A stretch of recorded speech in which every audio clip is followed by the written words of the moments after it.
अमृतवाणी भजन में आपका स्वागत है। अभी तक हमने शिव महापुराण अध्याय 1 का भाग 3 सुना था और आगे की कथा प्रारंभ करते हैं विस्तार पूर्वक। क्या आपने कभी सोचा है कि माता पार्वती ने शिव जी को दोबारा पाने के लिए कितनी कठोर तपस्या की थी? कैसे शिव जो विरक्त थे दोबारा संसार में प्रेम के प्रतीक बने?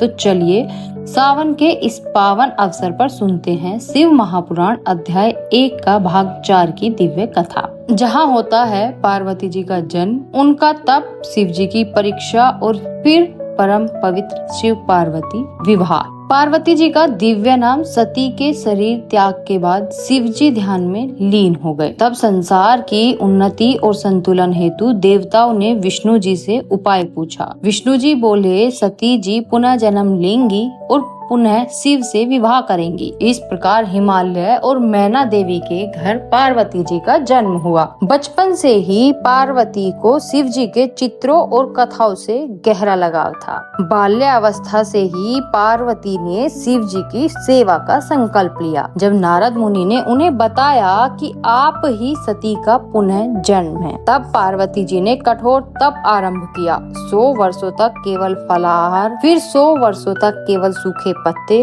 और अंत में केवल वायु पर निर्वाह करते हुए घोर तप किया। देवताओं ने जब देखा कि शिव जी ध्यान में लीन हैं और पार्वती जी तप कर रही हैं, तो उन्होंने कामदेव को भेजा शिव जी को आकर्षित करने के लिए।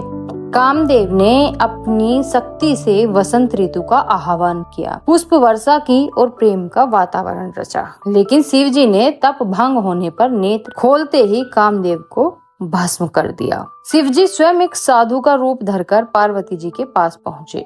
उन्होंने पार्वती से कहा, तुम किसे पति बनाना चाहती हो? उस योगी को जो सती के वियोग में अब तक विरक्त है। पार्वती जी ने संयम और श्रद्धा से उत्तर दिया, आप जिसे विरक्त कहते हैं वही इस सृष्टि के रचयिता हैं, वही मेरे स्वामी हैं। इस उत्तर से प्रसन्न होकर शिव जी ने अपना स्वरूप प्रकट किया और वरदान दिया, हे पार्वती, अब समय आ गया है कि हम पुनः एक हों।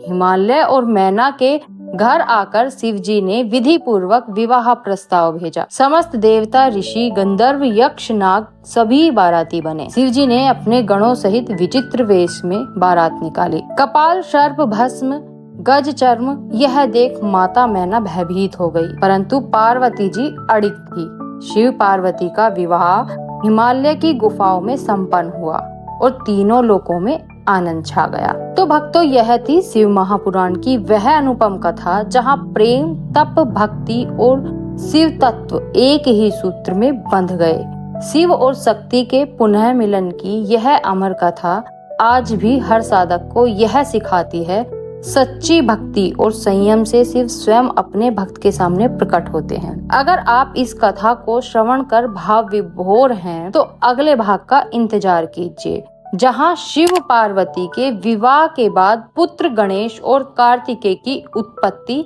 तथा उनके लीलाओं का वर्णन होगा। अगर आपको यह कथा दिव्य लगी हो तो लाइक करें, कमेंट में लिखें हर हर महादेव। इसे अपने परिवार और भक्तों के साथ शेयर करें और